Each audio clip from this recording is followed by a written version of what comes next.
and whatnot. And it's A-OK. And welcome, everyone, to the numero dos episode of Until the Final Whistle. What's up, man? It's a two-man booth this time. Uh Coming in first, it's your boy, Nolo. They call me Cheevers. As you can see, Mister Nolo, I have prepared for Mhm. week one. We were open in Orange this week. It's week one, right? It was.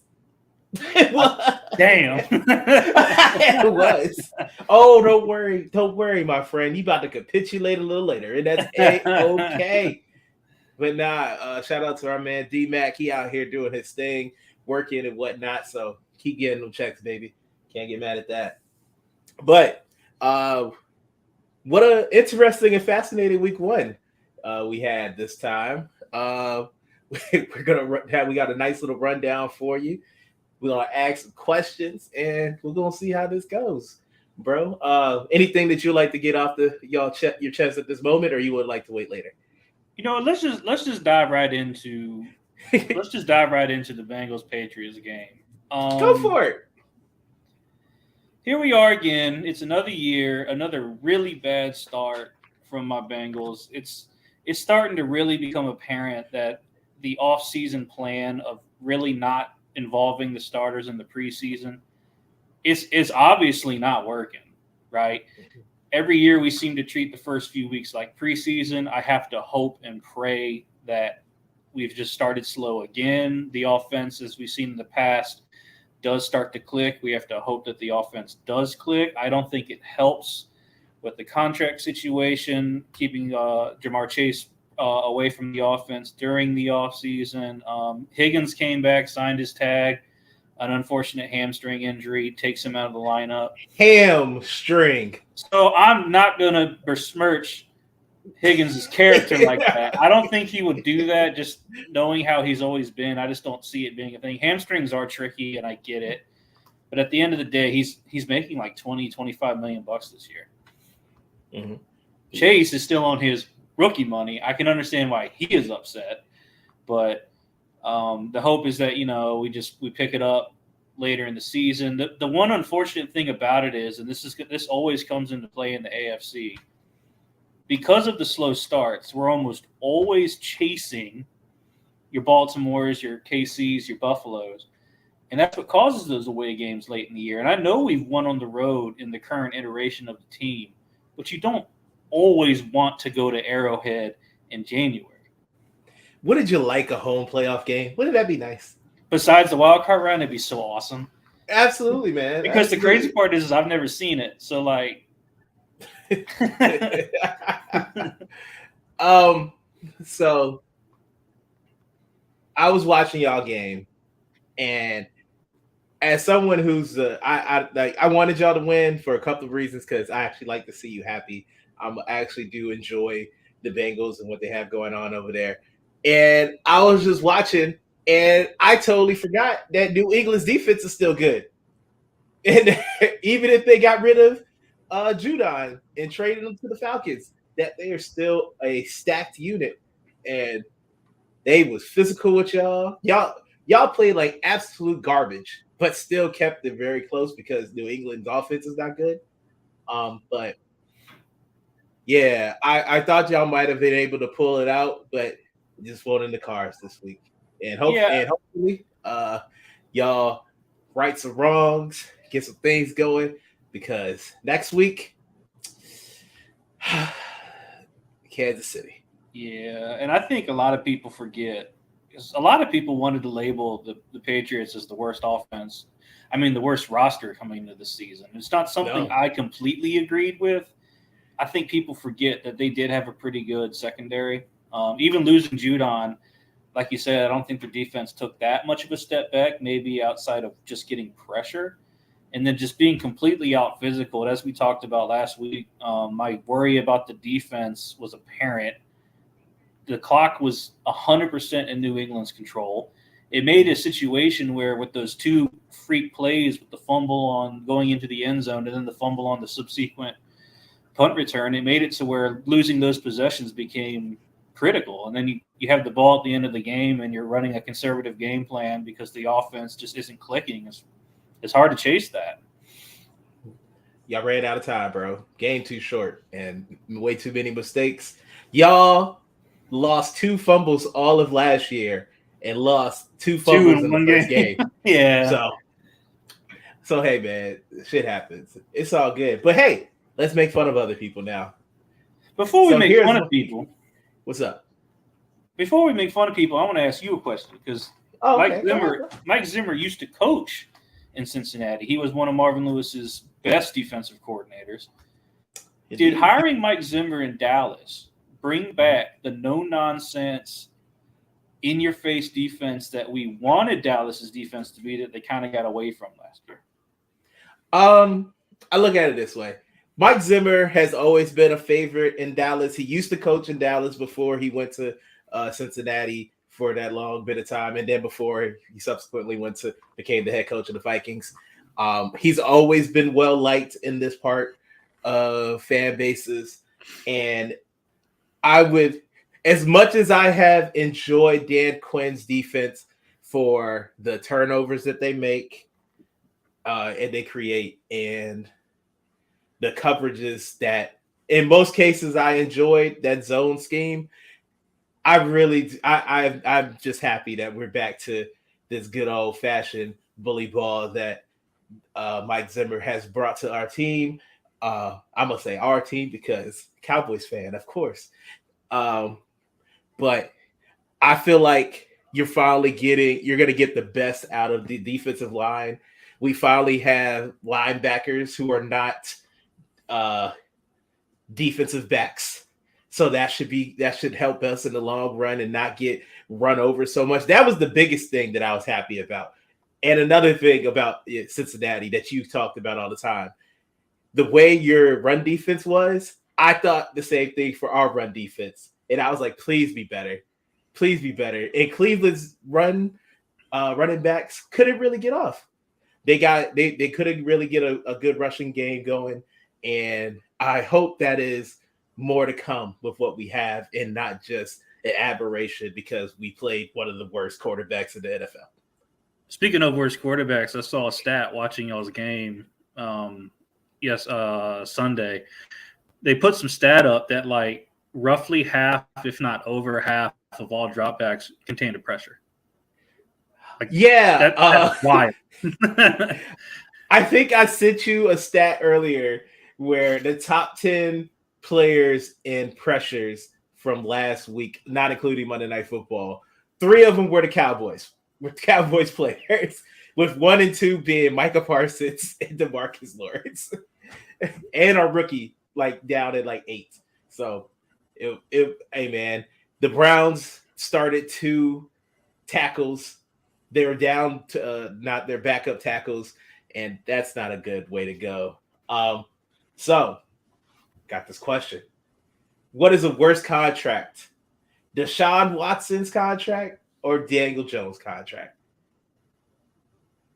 So I feel like the safe answer is DeShaun Watson, so I'll leave that one for you. Okay. I want to talk about Daniel Jones' contract first because Daniel Jones' contract is weird to me because it's not as monetarily crippling as a DeShaun Watson contract is, but at the same time, and I understand the Giants situation and why they may have done it, but at the same time, they turned around with a product where we kind of already knew what the ceiling was. And still gave the man his money. Like they could have shopped some free agents. They could have just been like, cut losses, let's get to the draft. But they were just like, let's give Daniel Jones his money because they made that weird little playoff run in 21 or 22. When people were calling him White Vic, and I'll never let them forget it. Feel like we've heard crazier stuff, but yeah, buddy, that wasn't dog. F that. We from the 757. We can't be allowing that to happen. That is blasphemous, especially for him, Mr. I throw pick sixes like candy.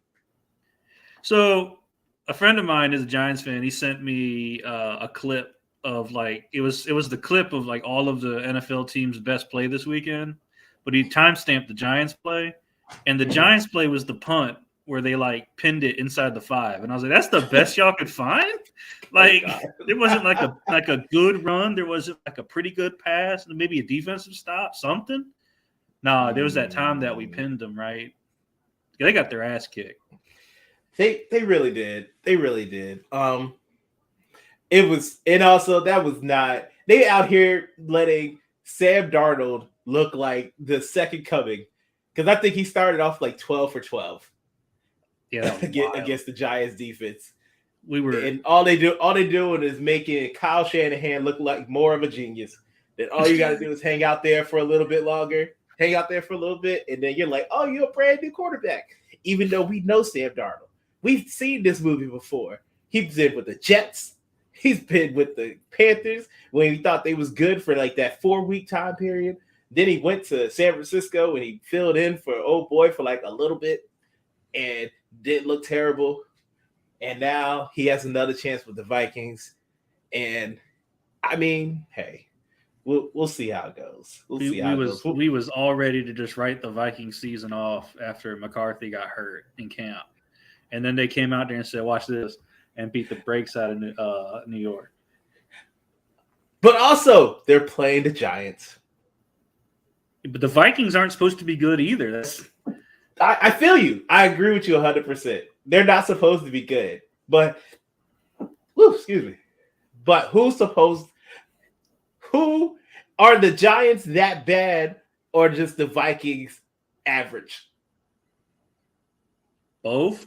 I live with that answer. I like it. I mean, the Vikings defense isn't horrible. They had some swaps, I think, with Houston, brought some guys in that are pretty good. I mean, I think the biggest thing is when you lose your supposed starter in camp, everyone just kind of writes you off. And they still got the best receiver in the league.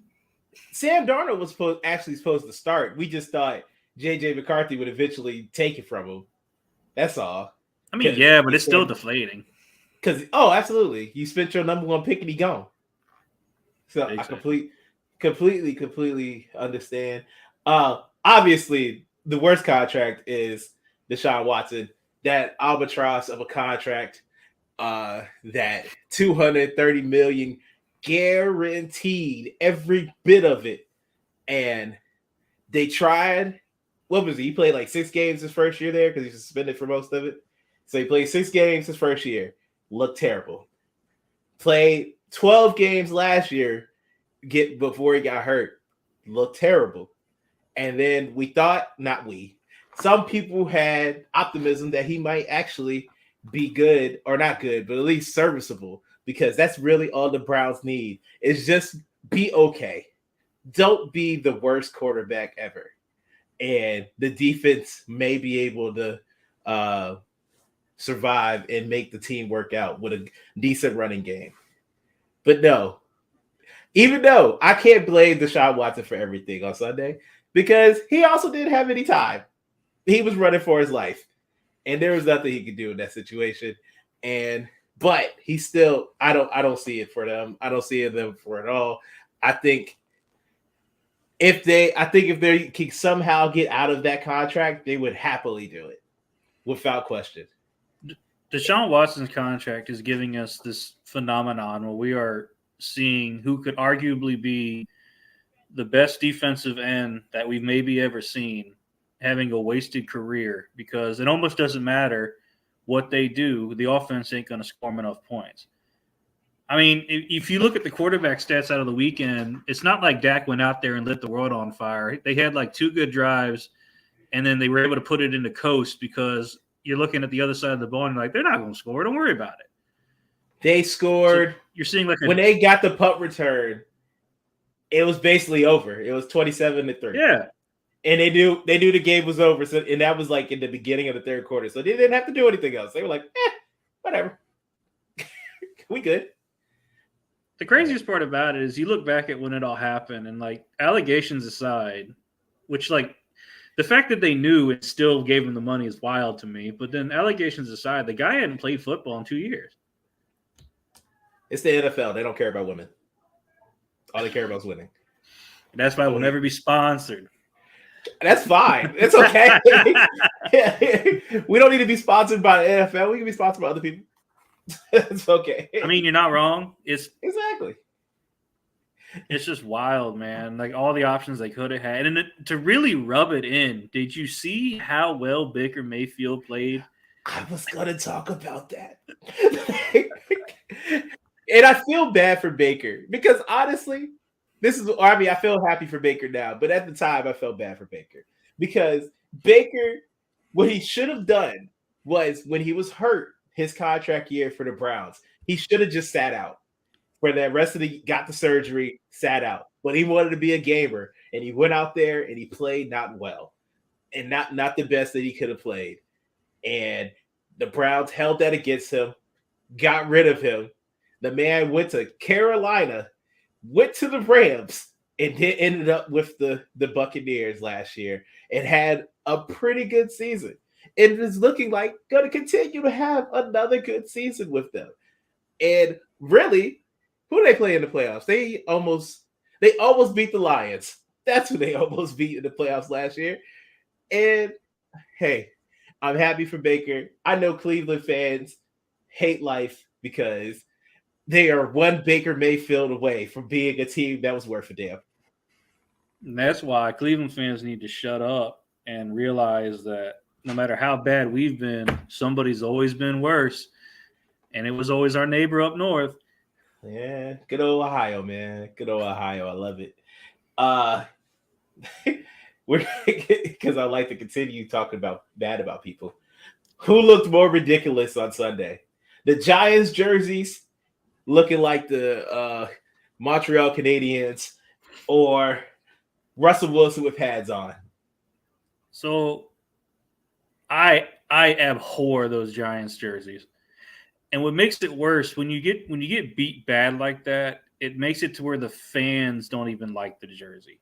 Normally, like fans will always kind of gravitate to like the fit you wore when you won something, or something that a moment happened in, or won a championship in, or there was like some sort of big moment. But like when you go out there and look like that and then get beat like that, the brakes beat off you. Weren't they at the crib too? They was in New York, yeah. Woo! In front of their family, their cousins, friends, extended family was there. Out there looking terrible, bro. But I'm thinking that might be like one of the worst jerseys of all time. Oh no, it absolutely is. I know your dislike of the Bumblebee jersey that the Steelers have, and I can admit it's not the best jersey, but I don't hate it. I just don't like the Steelers per se. So I completely understand that my entire dislike of the Bumblebees is completely personal. Yes. I also don't think it looks good, but like when you hold it up next to what the Giants wore, come on, man. Hey man, I'll be a Bumblebee ass motherfucker because I ain't wearing that Giants jersey. That jacket is terrible. Though it looks great. Huh? I wonder how many they sold. The funny thing is, like you said, fans usually get behind jerseys like that. Not after they get your ass beat in them, though. No. So I completely understand the reason why Russell Wilson wore his pads because though he wasn't active, he was the emergency quarterback in case shit happens. That's not the point. Because you could as people have said, those pads are not comfortable. If you don't have to wear the pads, why are you have pads on? And it's because as much as I enjoy Russell Wilson as a person and character, because he is just hilarious to me, it's so ridiculous. He didn't need to have that on. You could have just put what's his name? Justin Fields won't go to get hurt, man. Whoever the hell the other backup won't go get hurt. So you'd have been straight. You could have just chilled and just relaxed, but you wanted to be extra, have your pads on, like you actually about to get in the game this week. Especially when you're the emergency quarterback, like there's a whole other dude ahead of you. Like if that guy goes in, maybe get the pad jersey near you just in case, But at the same time, why are we surprised? He's a corny ass dude. This is just his MO. I'm not. Oh, there was no surprise here, my friend. Absolutely no surprise. This is just who looked more ridiculous. And at least the Steelers won by no help of Russell Wilson whatsoever. But at least they won. And then so, go ahead. I'm looking at reports. I've been seeing them that they're already talking Justin Fields starting next week. So we might be looking at a situation where Russell Wilson might have his pads on all year, but he might be holding the clipboard all year too. I think we're looking at a situation where Fields is not necessarily won the job, but we're in a situation it's yours until you lose it. Yeah.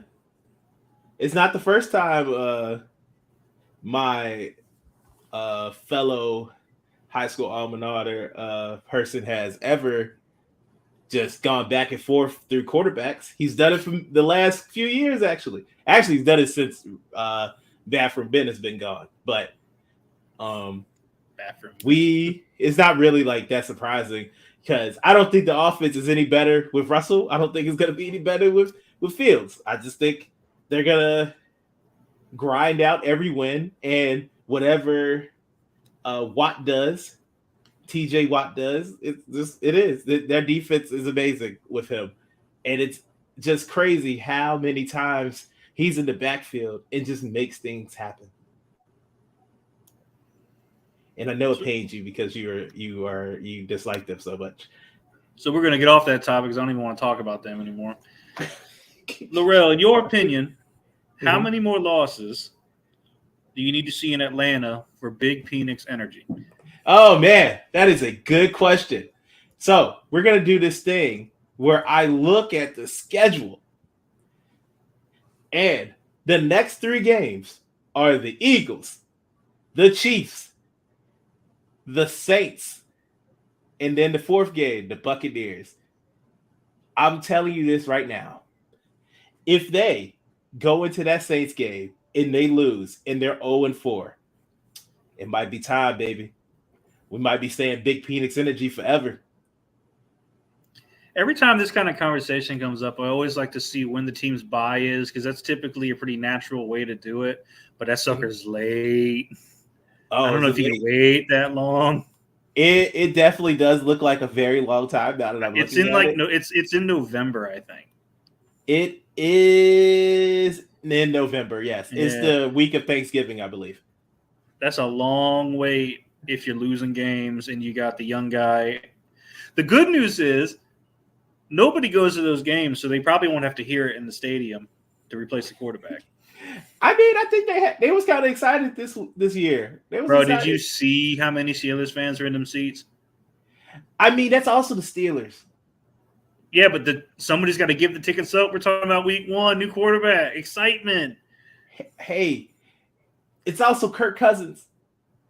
New quarterback, new coach. It's supposed to be exciting. Week Kirk 1, Cousins. Nobody went to the game. They didn't go to the game, and I think it'll be better next week.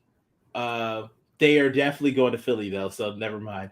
And then the week after that, they are home to the Chiefs.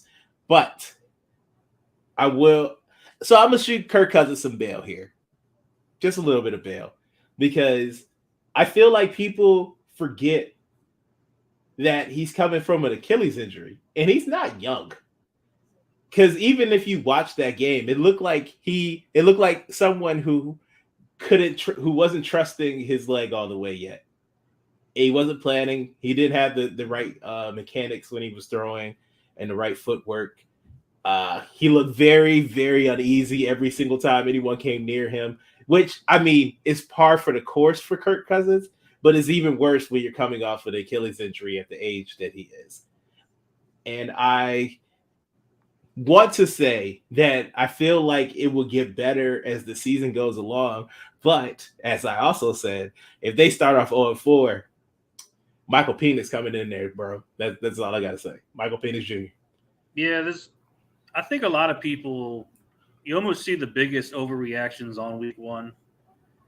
I think a lot of people put too much emphasis on week one sometimes. And I know we were talking earlier about the Bengals got to turn it around fast, and this is why the tiebreakers always never work out in our favor at the end of the year. But at the same time, a lot of teams are still kind of figuring the kinks out, especially with such a limited preseason in week one. There's a lot of weird stuff you see. It's almost like the teams or the players that do have to play during the preseason, like your younger guys and guys trying to make the squad, they're the ones that usually have the show out games this first week. Mm-hmm. I mean, that's because they've been playing. They've been playing. And also, so I think I read the stat a couple, I read it yesterday, and then I just added to it because they didn't have Monday Night Football included. And week one of 2021, there were 61 touchdowns throughout the league. Can you guess how many touchdowns there were this week one? 27. Okay, there was more than that. Okay, it wasn't that bad. It wasn't that bad. Before Monday Night Football, it was 30. It was 31, 33. I mean 33. Yeah. So I don't know if it's because people haven't played in the preseason forever. It's always been like that in some cases, but also it could be that defenses have actually caught up to offenses more, and that's usually how it's going to go. Like the defense is usually going to link and mesh together better and easier before the offense does, because it's going to take some weeks for the offense to get it together, especially if y'all haven't really done anything minus in training camp playing your own defense for the last couple months. But hey, it's gonna. I think they're going to get it together. Not the Falcons. The Falcons, no. I'm mad that I drafted Kirk Cousins, but I'm also happy that I drafted Tua in front of him. So it's all going to work out. I got Caleb Williams, so. I had you talking about that league? Then I got Mr. Hurts. I got Brock Purdy, so. Yeah. I mean, he's gonna do okay. He's gonna do all right. I'm not worried about it. Not yet. It's too early. Okay. Bigger surprise of week one: Sam Darnold balling or Derek Carr balling? And I really had this question for D-Mac, but he's not here. And that's okay. That's all right. Shout out to D-Mac. I'll hype his Saints for him. The Saints went out there, and we can act like, it's just Carolina all we want, but it's still a divisional game. The Saints went out there and absolutely balled.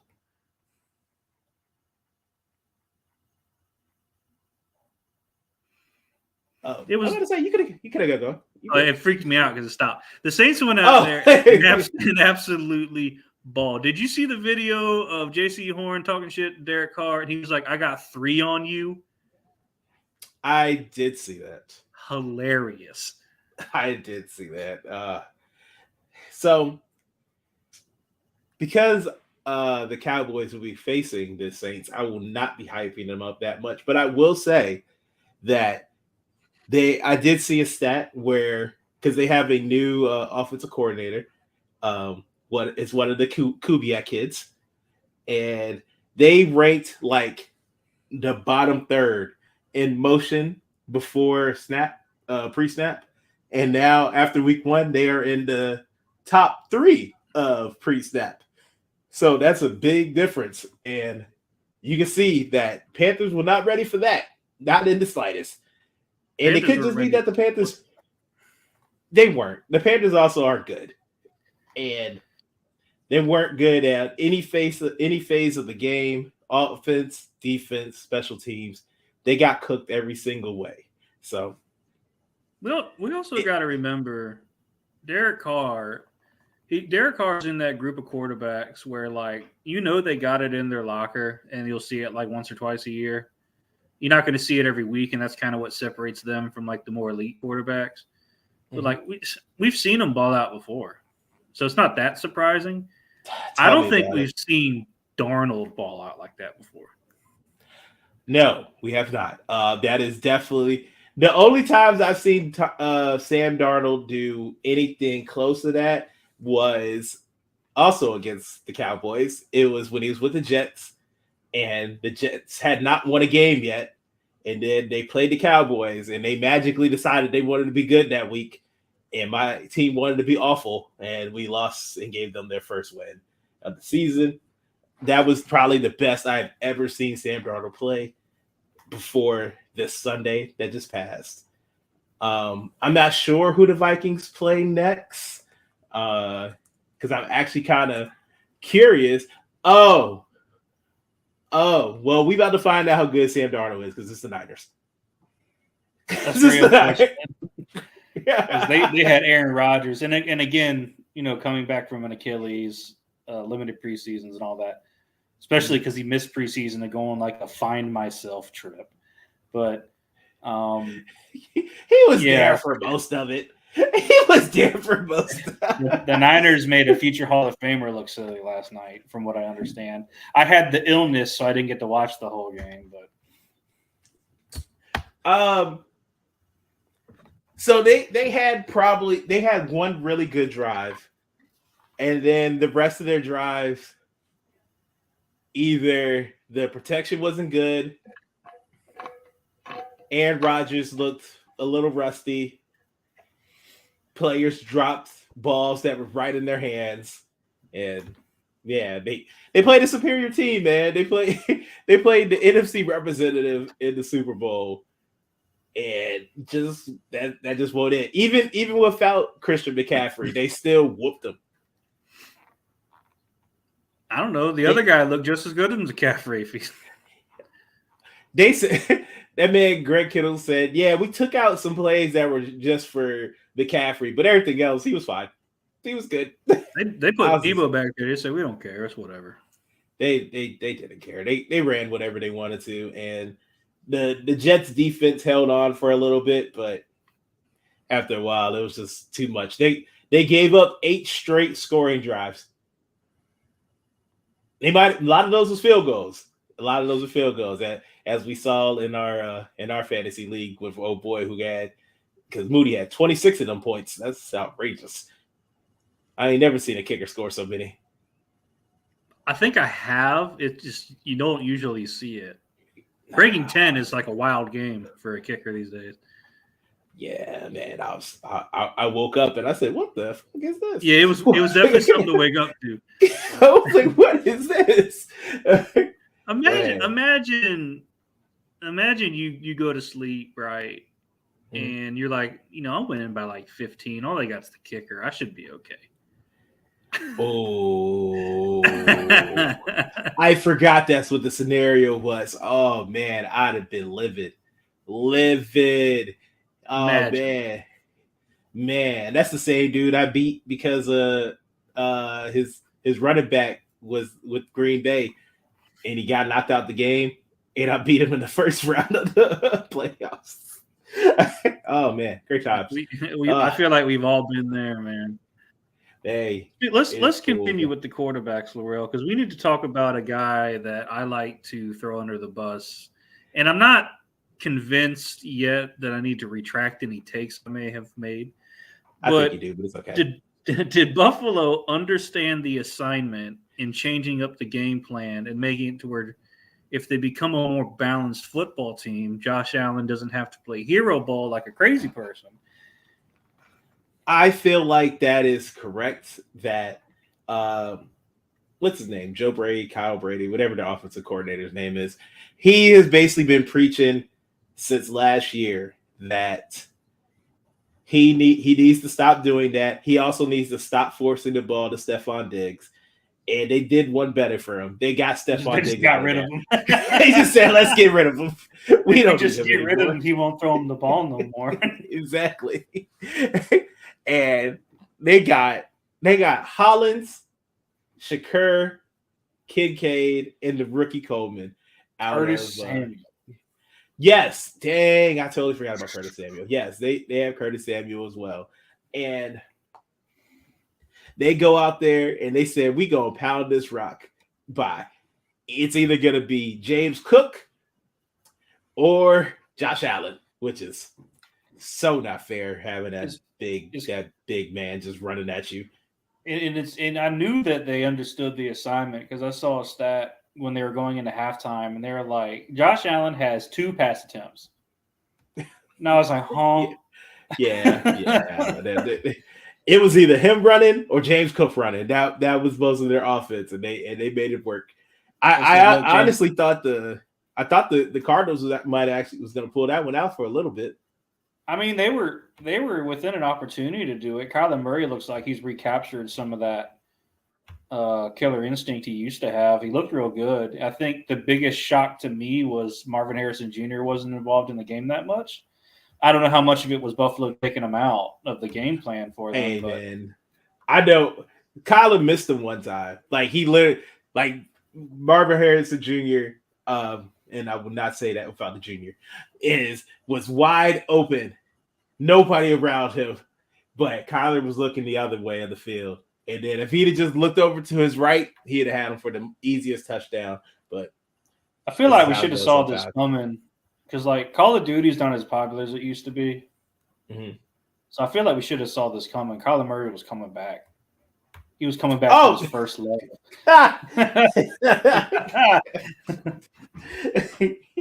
He said the new Call of Duty not out right now. He could. He said they don't make them like they used to. I'll come back and play a little football.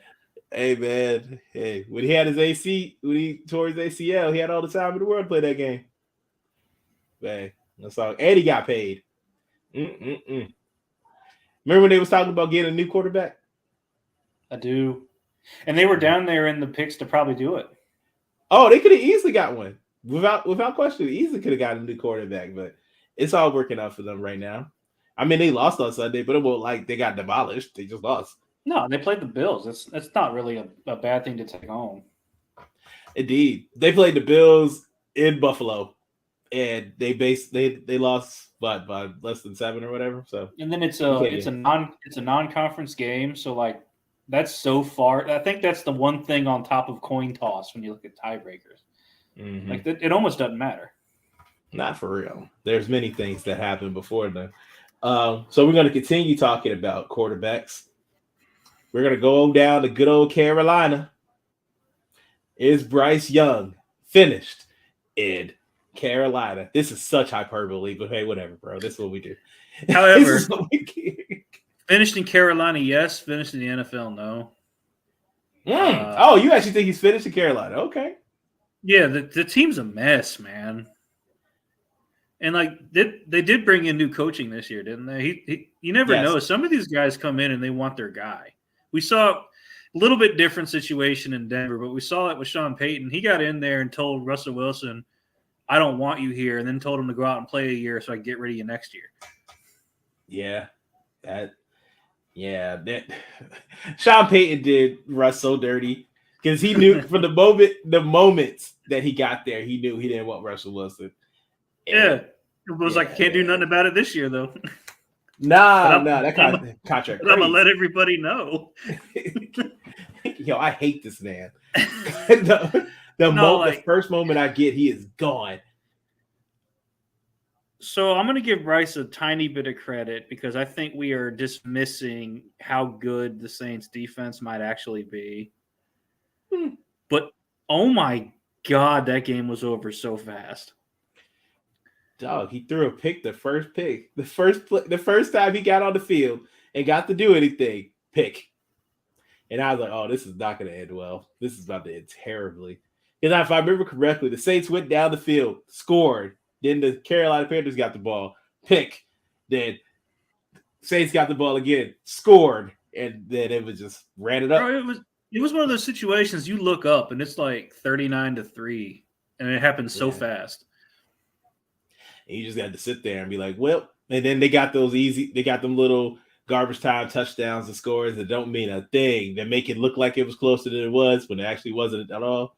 But I don't want to give up on them because, like, you've always told me going back as long as we've known each other that sometimes they just need a change of scenery. Let's just get him up out of there, put him somewhere. I'm not saying he's going to start. You know, some people just ain't meant to start. You never know. But get him somewhere, get him somewhere that's going to treat him better. Get him somewhere that's going to give him a little bit of support. He's been there for 2 years now, and they really haven't supported him. I mean, they did make some draft moves that maybe it looks like they got some intention. It almost looks like they're just building for the next guy, but I know. So the way it usually goes, and the way I feel like he should at least get 3 years. He should. He should. Last year was terrible. They went 1-15, whatever the hell they did, and then gave the Chicago Bears their pick. Ooh, man, that pick, that trade to get Bryce Young looks worse by the day. By the day, doesn't look bad. it's generational front office winning in Chicago. Yeah, that is. Oh man, it. I hate it had to go like that because it's not his fault. It's Carolina's fault. It is their fault that they went out the way that it did, and it shouldn't have to go that bad. And we shouldn't blame Bryce Young for it at all. But we're gonna talk. Let's just see what they got. The Bears got DJ Moore, which is to me still makes no sense why you would trade your best wide receiver when you know you're about to draft a quarterback. You get rid of the best weapon you have because we have to move up. Anything's necessary. Oh man, that is such. Then first round pick number 9 this year of the 2023, and I forgot who the heck the Bears picked. I think it was like a defense. Rome Odunze. No, that was this year. Oh, shoot. I don't know. You know, the trade's not over yet.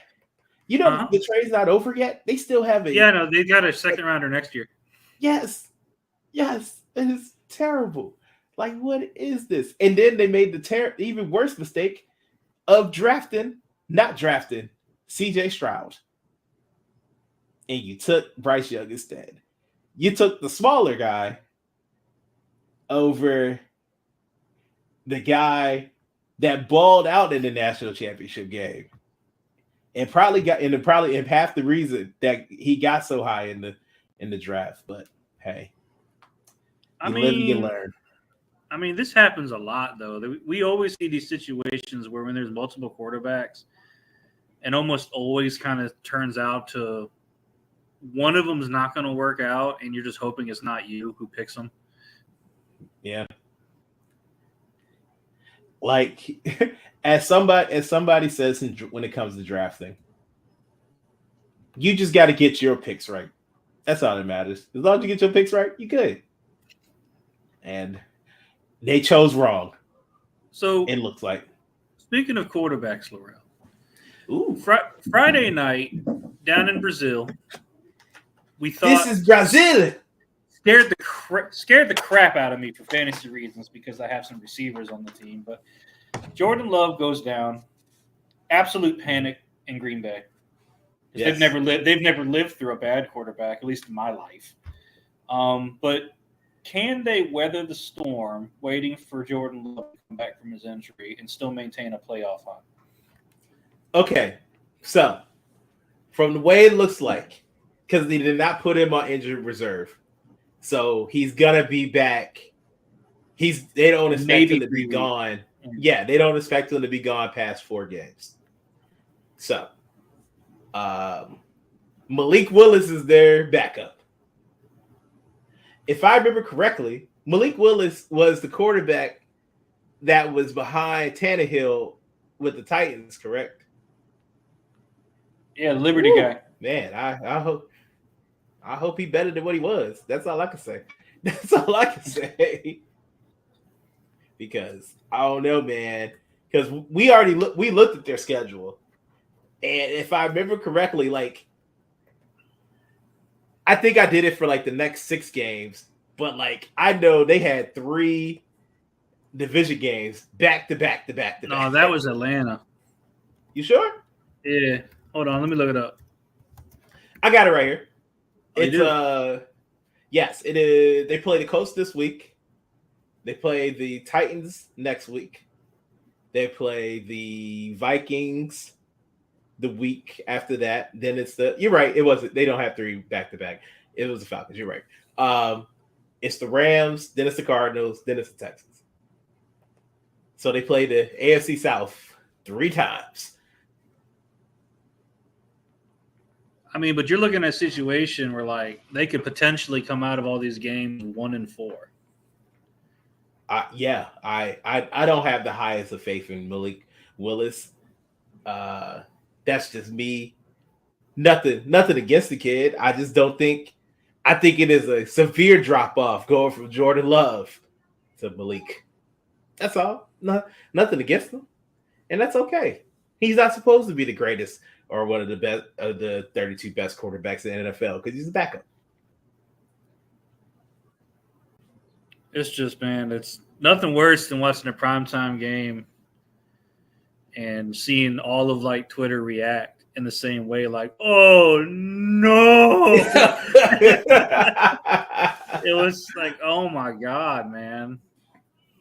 So I was outside that day. This is the second time I think I've texted you an oh no while you were out and about. And you did the first time was Aaron Rodgers last year. Luckily this year not that bad. Still was bad, but not as bad. So I was with a Packers fan, and we were because we were trying to watch the game, but it was on Peacock, so most places ain't gonna have Peacock. So we just finally settled at some place and just put it on my phone. And when I tell you, when he saw Jordan Love go down and he saw him grab his knee, he just instantly just got so sad. And I don't blame him because I would have got sad too if that was my quarterback. I've seen it a few times. Every time it's happened to me, I've like turned the game off. I go into like my room. We're not doing no football. I think I read a book last time. My man said, I don't want to watch nothing with me. Yeah, I'm not going to have the TV on. I'm just going to read. He said, I don't need nothing. No type of stimulation. Only the stimulation I need is for my mind. I need to disconnect from the world. Oh, man. But no, I don't see it ending too well for them. I if they win one game, good for them. I'd be kind of surprised. Hopefully he only misses 3 games and then he comes back. But do you really want to rush an injury like that though? Because you just paid that man so much money. He was the highest paid until Sunday. Shout out to your boy getting his money. He deserves every bit of it, and I'm tired of people hating. Because I know people want to. You know what? Fuck that. We about to get to this right now. I understand why people want to keep saying he hasn't won. He hasn't made it past the divisional playoff game. He's lost every single one he's been in, and that is true. You're absolutely correct. But all those losses aren't on him. Like we acted like he's the main. He is the reason and sole reason that they lost those games. A couple of those he was, but most of them no. Dak Prescott was an MVP candidate last year. Literally was neck and neck for the award until the very end of the game, or the last couple of weeks of the season. Had his best season ever. Then the playoff game happened, which he decided to play one of the worst games I've ever seen him play. Also, the defense played one of the worst games I've ever seen them play, and the coaching staff had coached one of the worst games that I've ever seen them play. So a lot of things happen, but to say that he doesn't deserve the contract is asinine. Because what do you mean deserve? If you want to just say that you don't think that they should have spent all that money to give him that, then okay, that's an opinion.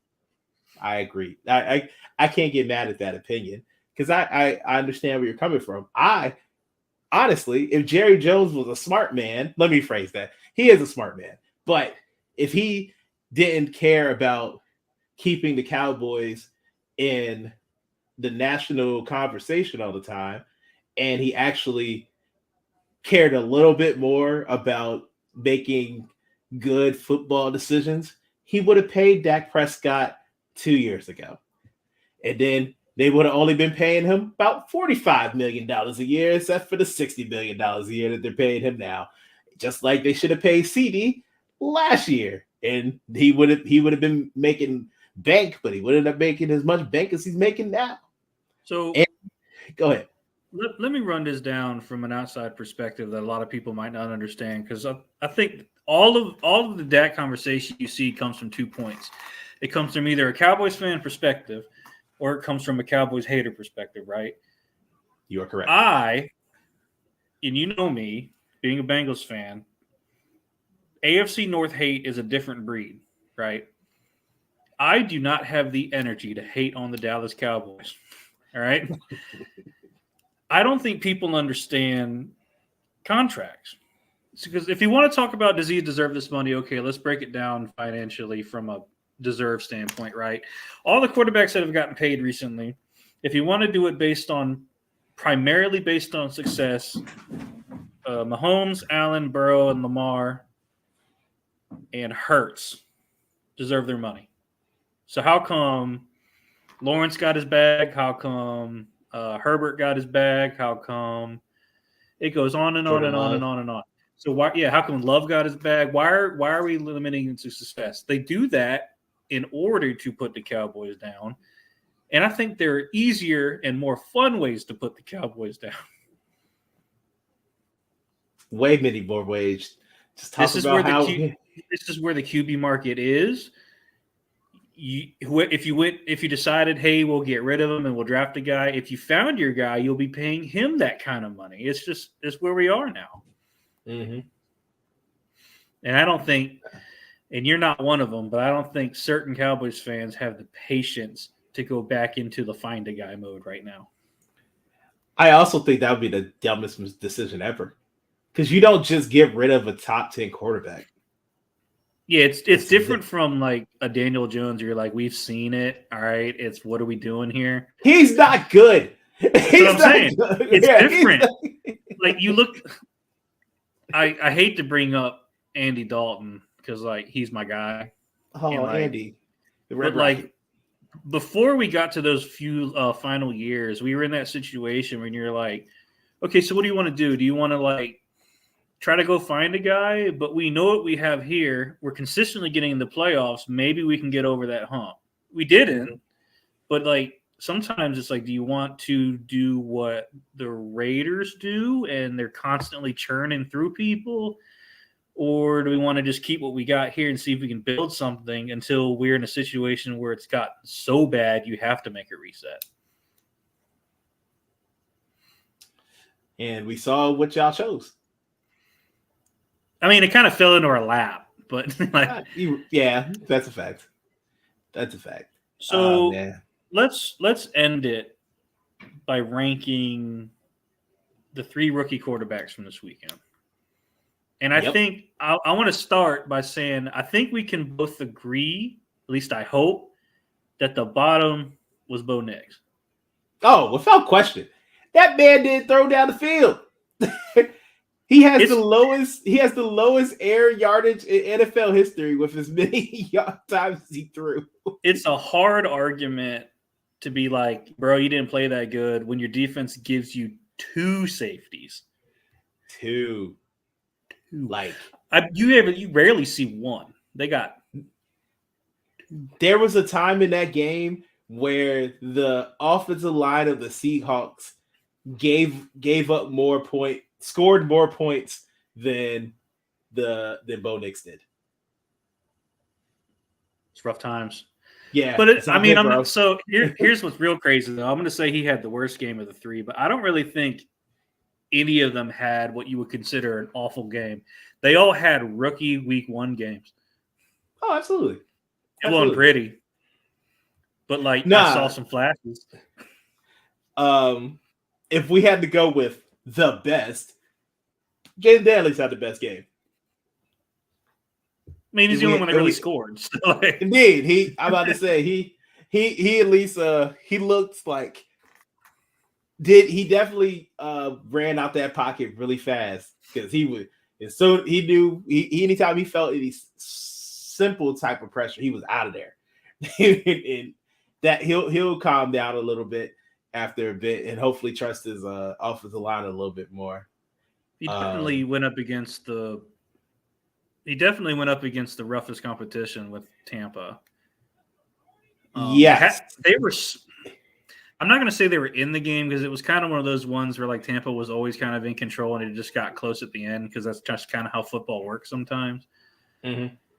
But I think him being able to put together some scoring drives kind of puts him up there. I understand they all kind of came from his legs, but Caleb Williams, if not for a heroic effort from the special teams, I don't know if they win that game. Special teams and defense, because they didn't. I can't remember. I don't think they let the Titans score in the second half. I think they blanked them in the second half. There's an excellent picture of Will Levis just to the gods. Oh man, that's just crazy. That's just crazy. It's he looks so devastated. Like, what have I done? You go eat some mayonnaise and feel better. That is terrible. I'm mad he is sponsored by a mayonnaise company. Hey man, make your money. I mean, get it how you live. I'm not mad at him making money. I just, of all things, mayonnaise, because mayonnaise is terrible.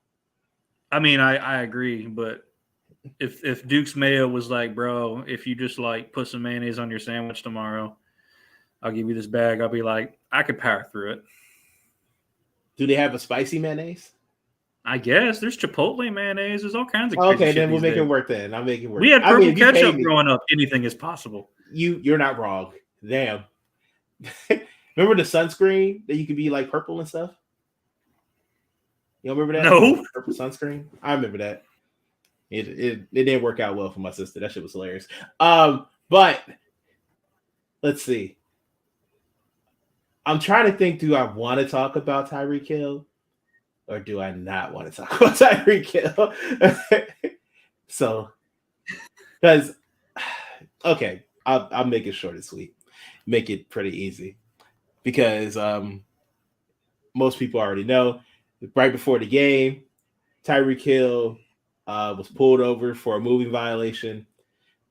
He was then detained by the Miami PD. He was pulled from the car forcibly and then handcuffed. They hit him. They kicked him. He ended up being choked. All of this being recorded by multiple people and by the police officers themselves. And just another situation and another occurrence in America where a Black person is treated terribly by the police, and police brutality continues to go on every day. And they did this to a Miami Dolphin outside of Hard Rock Stadium. The stadium was right there. He was literally across the street, like the street right there from the stadium. You can see it in the video. Exactly. I mean, it's just like here we are. It's 2024. Here we are having the same conversation I feel like we've been having for the past decade. It's just like every time information comes out about it, it feels more and more gross. Like it came out in the police report that they did a visual check, and they said they visually inspected that he was going 60 miles an hour. So they pulled him. First of all, you look at the way it all kind of turns out, and it's like, I think you just pulled it over because it was a McLaren. So profiling one. And then you escalate the situation because it's a person of color, profiling two. And at the same time, how does the police patrolling the area around the stadium not know who the players are and what cars they're driving? Like there's no briefing of that. You would think that would be, someone is driving a McLaren. There's probably a good chance that he is a football player who plays on the Dolphins. And even like Tyreek, you know how bad you gotta be to make Tyreek Hill look like the sympathetic figure. That Jake is crazy. Crazy. First of all, if this happened to anyone, it should never happen because it was gross misconduct by the police. And if I know anything about how they're gonna do things, I don't see those police officers having, at least the ones that put hands and feet on to him, being police officers much longer. At least not in Miami. You know how the police do. You get fired and then like a couple of months later you just go end up at another police station a couple towns down. But also can't forget that Calais Campbell also got detained. Yeah, because he was one of the players who pulled up and was trying to see what was happening. And it's amazing that neither him or Tyreek Hill, that both of them are alive today, because that could have went left so fast, because we have seen it go left so fast, because police officers want to act like they can't be, they feel like they are unsafe. They don't feel safe anytime they see someone who's black. And I can only imagine you see a gigantic black man, Calais Campbell size, coming up to you, and you know they quick to want to do something after that. But hopefully everything is resolved and it ends. Hopefully we also can get some justice, but you know how it is in America, so we don't know. And we're like you said, we've been doing this bullshit for over 10 years. Michael Brown, the anniversary of Michael Brown's murder was 10 years ago, a month ago. And we doing the same shit. And because I don't want to talk about this sad shit no more, we are going to end it there. Who do y'all play the? Oh, you played the Chiefs. Kansas City. I wish y'all luck.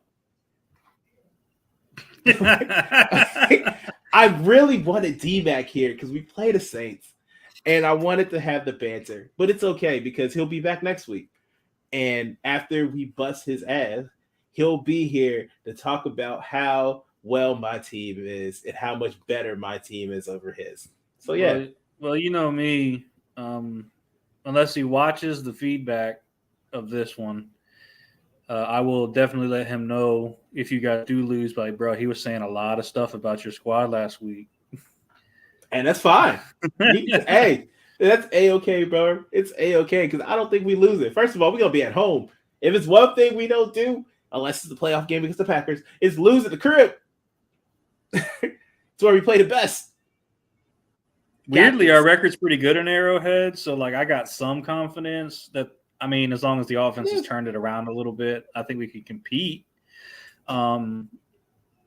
It's kind of interesting to have it early in the season instead of like Christmas, like it's been the past few years. But yeah, usually it's a lot more of an important game. But I mean, it's kind of important for y'all because I mean, it's still important. Who wants to go 0-2? I don't. I'd really rather not. 0-2 to a conference rival, that an actual rival, because you've actually beat them before in important games. You said it, not me this time. So I didn't bring the Bills into it. Even though I know that, bro. I know. It's all good. But hey, man, you can find me at Relay of the Leaf on Twitter and Instagram. Follow.